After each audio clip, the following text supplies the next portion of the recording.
आपका बहुत शुक्रिया अपडेट किया। अहम खबर आपको देंगे, आजम सवाती को 15 दिसंबर तक जुडिशल रिमांड दे दिया गया है। जुडिशल मजिस्ट्रेट का फैसला एफआईए की जानिब से आज अचानक अदालत में दरखास्त दायर की गई।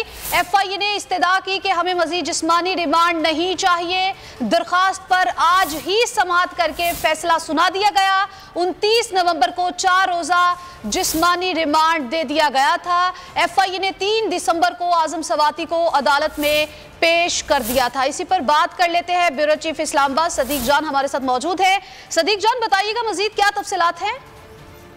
बड़ा एक फैसला सामने आया है एफआईए की जानिब से। आजम सवाती को 29 नवंबर को जब इस्तदा की गई थी कि मजीद उनका जिस्मानी रिमांड चाहिए, तो उनका 4 रोजा जिस्मानी रिमांड दिया गया था। उनको पुलिस के पास ही रखे जाने का फैसला दिया गया था और पुलिस की जानिब से आजम सवाती को और एफआईए की जानिब से, सॉरी पुलिस मैंने कहा, एफआईए की जानिब से आजम सवाती को 3 दिसंबर को अदालत में पेश किया जाना था। लेकिन हैरानकुन तौर पर आज 1 दिसंबर को ही आजम सवाती के वकला को पता ही नहीं था कि अचानक एफआईए की टीम ने आके एक दरखास्त दायर की और उस दरखास्त में एफआईए ने ये कहा कि हमें मजीद आजम सवाती का जिस्मानी रिमांड नहीं चाहिए और इनको जुडिशल कर दिया जाए 15 दिन के लिए। तो अदालत ने आज ये हुक्म जारी किया है कि आजम सवाती को 15 दिसंबर तक जो है वो जुडिशल किया जाता है, जेल भेजा जाता है। लेकिन साथ ही जो आजम सवाती के वकला हैं, आजम सवाती की जानिब से वैसे तो उनके वकील जो है वो डॉक्टर बाबर रवान है, लेकिन आज उनके जो डॉक्टर बाबर रवान साहब के बिहाफ पर 2 वकला जो हैं वो पेश हुए। आजम सवाती साहब की जानिब से जो है वो सुहेल खान सवाती एडवोकेट और खालिद यूसुफ चौधरी एडवोकेट ये पेश हुए और उन्होंने 2 दरखास्तें दायर की हैं।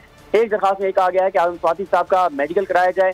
दूसरी इस्तदा ये की गई है कि आजम सवाती साहब को किसी और शहर की पुलिस के हवाले करने से पहले, किसी और मुकदमे में किसी और पुलिस के हवाले करने से पहले उनको अदालत में पेश किया जाए, उनको अदालत में पेश करके उनको सुना जाए और जब तक उनको सुन नहीं लिया जाता तब तक कोई भी ऐसा ऑर्डर ना किया जाए कि उनका राहदारी रिमांड दे दिया जाए। उनका राहदारी रिमांड देने से पहले मुकम्मल तौर पर उनके वकला को और उनको सुना जाए, क्योंकि इस्लामाबाद हाई कोर्ट में भी एक दरखास्त दायर की गई है। आज सुप्रीम कोर्ट में भी एक दरखास्त दायर की गई है जिसमें आजम सवाती के वकला ये चाहते हैं कि आजम सवाती साहब के खिलाफ जो एक एफआईआर के बाद जो दीगर एफआईआर काटी गई हैं वो गलत हैं।